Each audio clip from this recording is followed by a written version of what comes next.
nous sommes à présent en duplex avec Christophe Grosset, responsable des produits de bourse chez Unicredit. Bonjour Christophe. Bonjour. Alors on va commencer avec vous ce matin par parler de volatilité sur les marchés. Et oui, puisque la volatilité retrouve des niveaux qui sont compatibles avec ceux que nous attendions, puisque cela fait 6 semaines qu'elle se maintient au-dessus des 20 points. Nous parlons ici de la volatilité sur l'Eurostoxx, donc pour les 50 principales valeurs de la zone euro. Et ce que nous constatons, c'est que depuis 6 semaines, elle reste au-dessus de 20 points, ce qui est une situation qu'on n'avait pas en fait retrouvée depuis 3 ans. Nous avions certes connu des moments où la volatilité était plus importante. On se rappelle notamment en février sur les tensions inflationnistes où la volatilité avait atteint des niveaux au-delà des 30 points. Cependant, même quand nous avions connu ce mouvement, ça s'était retracté de façon assez rapide par la suite et nous étions retournés sur une volatilité qui tournait sur les 15 mois, fondamentalement un marché qui ne semblait plus avoir peur. Là, ça fait depuis la fin octobre que de nouveau nous trouvons un marché qui bouge plus, qui reste en mouvement et on le voit, donc une volatilité qui reste au-dessus des 20 points, ce qui est plutôt positif pour les investisseurs en produits de bourse, puisque lorsqu'on va investir en produits de bourse, naturellement, on va aller chercher le mouvement. Et alors du coup, dans ce contexte, un mot sur la répartition des échanges, Christophe. Si on regarde ce qui s'est passé depuis le début du mois, alors je ne sais pas si le mois de décembre va être un mois record, nous avions déjà eu la possibilité d'en parler dans nos derniers rendez-vous, puisqu'on peut s'attendre difficilement à ce que la fin du mois soit très active. Cependant, depuis le début du mois, c'est plus de 22 millions d'euros qui sont échangés chaque jour, ce qui représente à peu près 50% de plus que la moyenne annuelle. Donc on le voit, un retour de l'intérêt des investisseurs sur les produits de bourse, ou tout au moins qui est actif en produits de bourse va chercher des mouvements, va chercher des opportunités en ce moment. Et là, ça devient assez clair, puisque si on regarde sur quoi les investisseurs vont chercher du mouvement, c'est principalement sur les indices boursiers. On se rappelle qu'on est en fin d'année, donc on va peut-être pas remettre en cause toute sa performance boursière. Donc 63% des échanges ont été faits sur des produits liés à un indice et seulement 31% liés à des actions. Ça, c'est également un indicateur qui vient compléter le sentiment qu'on peut retirer de cette chose de la volatilité, puisque nous constatons que les investisseurs individuels, et ce de façon systématique, vont privilégier les transactions sur indice lorsqu'ils sentent que le marché est peut-être un peu plus dangereux. Et là, c'est exactement ce qui est en train de se passer. Légère augmentée sur les matières premières, donc 5%, en général c'est 3%, mais on reste tout de même sur des investisseurs qui vont privilégier principalement les bourses plutôt que des scénarios alternatifs. Comment, en fait, quels produits ont été utilisés? Donc, c'est principalement des turbos, donc on le voit, les turbos classiques, 27,5% des échanges, ce qui est historiquement haut, c'est à peu près 7 points au-dessus de la moyenne annuelle.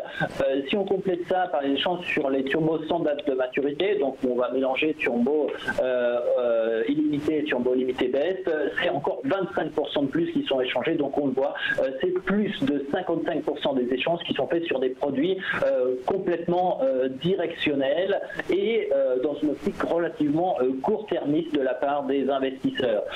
À remarquer un léger rebond des leverage et short qui a été descendu jusqu'à 10%, on les retrouve depuis le début du mois à 17,8%. Des produits qui permettent en fait d'avoir qui sont très très réactifs pour des transactions intraday, puisqu'on rappelle le principe du leverage et short, c'est simplement multiplié par un facteur de levier fixe, 3, 5, 10, 12, voire 15 sur le CAC 40, la performance quotidienne d'une action, donc c'est particulièrement adapté à aller faire du trading intraday, puisque si on y garde plusieurs jours, on va être pénalisé par le mécanisme d'intérêt composé, mais en intraday, pendant la même journée, c'est certainement le produit le plus simple à utiliser. Et d'ailleurs, nous avons une belle nouveauté sur ce segment dont on aura certainement l'occasion de reparler.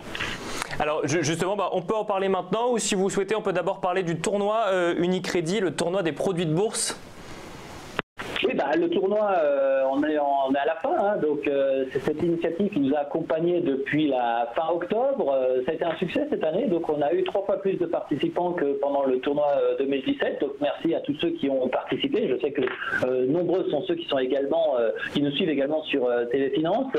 Le tournoi, je rappelle le principe, c'est d'une part se former à la bourse, donc avec des webinaires, aller chercher les bons coups, mais également mettre tout cela en pratique par le biais de notre plateforme virtuelle qui constitue en une demi-heure une vraie journée de bourse pendant laquelle vous pouvez vous connecter, c'est entièrement gratuit, et simuler quel aurait été votre investissement en utilisant un CAC x10 ou un CAC x-10, donc de nouveau ces certificats leverage. Ce soir, donc, nous avons la dernière manche de cette année, donc vous pouvez encore vous inscrire directement en vous rendant sur le site bourse.unicredit.fr, c'est entièrement gratuit, c'est sans engagement, c'est une simulation, mais l'objectif c'est vraiment de se placer dans des conditions réelles de marché, puisqu'on est en concurrence avec les autres investisseurs, donc ce qui crée un peu d'émotion, et surtout d'être relâché, de voir comment on va pouvoir réagir à des variations de marché. On a naturellement choisi des journées de bourse qui soient peut-être un peu plus dynamiques que les autres, donc on les a choisis sur la dernière année. Ce soir, c'est la finale, on a vraiment choisi une journée de bourse qui va nous permettre de nous amuser. L'idée, c'est vraiment de sentir ses émotions, de voir comment on va réagir. C'est du trading. Souvent, c'est dans le trading que nos émotions vont nous pénaliser parce qu'on va pas savoir mettre son stop, on va pas vouloir prendre ses gains. Là, on va pouvoir s'entraîner à le faire, et en plus, on a un certain nombre de prix, dont notamment la possibilité d'aller sonner la cloche des marchés chez Euronext, donc ce qui est toujours sympathique, plus un certain nombre de prix plus matériels. Donc ce soir, rendez-vous à 18h30. Vous pouvez encore vous inscrire jusqu'à 18h15, donc je vous invite à le faire et à vous joindre à nous. Donc c'est noté, le rendez-vous est pris, donc ce soir 18h30, et vous nous parliez d'une actualité, Christophe, donc c'est ces fameuses actions à levier où il y a une nouveauté, dites-nous. Exactement, donc on le rappelle, ces produits à levier, on le disait, c'est des instruments qui sont particulièrement adaptés à aller faire du trading pendant la même journée, donc puisqu'on a un effet de levier, donc un effet d'accélération qui est fixe. Sur le CAC et sur les principaux indices, on allait jusqu'à 15 sur le CAC, jusqu'à 10 sur le DAX et l'Eurostoxx. Là, ça change, puisque sur les actions, on était malheureusement limité à un x5 ou x-5.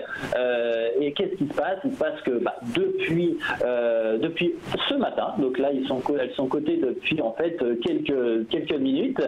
Nous retrouvons des actions à levier x8. Donc on a augmenté encore l'effet de levier, ce qui permet très concrètement, si on cherche à se positionner sur l'évolution d'une action, aller cueillir en fait le mouvement en investissant 8 fois moins de liquidité. Donc ce qui permet effectivement d'optimiser ses stratégies en capital. On était assez offensif puisqu'on l'a fait sur 25 actions, donc principalement françaises, mais également quelques actions internationales. Donc c'est la nouveauté, nous on y croit. C'est vrai que si on regarde aujourd'hui les volumes sur les produits leverage, on va retrouver plus de trading sur indice, mais c'est peut-être également le moment de marché, on le disait. Mais on a lancé les actions pour permettre justement en cette fin d'année d'aller cueillir les mouvements, mais surtout en début d'année prochaine, puisqu'on rappelle c'est à présent qu'il va falloir penser à ces stratégies pour 2019, et on n'aura pas forcément dès les premières séances envie de mobiliser une grande part de son capital, et on pourra dès à présent le faire avec ces actions x8. Donc une nouveauté en exclusivité de la part d'Unicredit, et on espère que nos investisseurs vont pouvoir l'utiliser. On vous tiendra de toute façon informé de l'évolution de ce qu'en fait ce qui va traiter le plus, parce que je pense que c'est un vrai thermomètre pour savoir ce qui va se passer. D'ailleurs, si on regarde dans les actions qui ont le plus traité cette semaine, c'est assez symptomatique. On l'a dit, beaucoup d'indices, mais on retrouve aussi bien sur les varans et les turbos, Tesla, BNP, Renault, donc des actions qui ont fait peut-être un peu plus l'actualité ces derniers jours. Elles sont dans notre package d'actions à levier, donc à vous maintenant d'aller mettre en place vos stratégies. Merci beaucoup Christophe Grosset, je rappelle que vous êtes responsable produit de bourse chez Unicredit.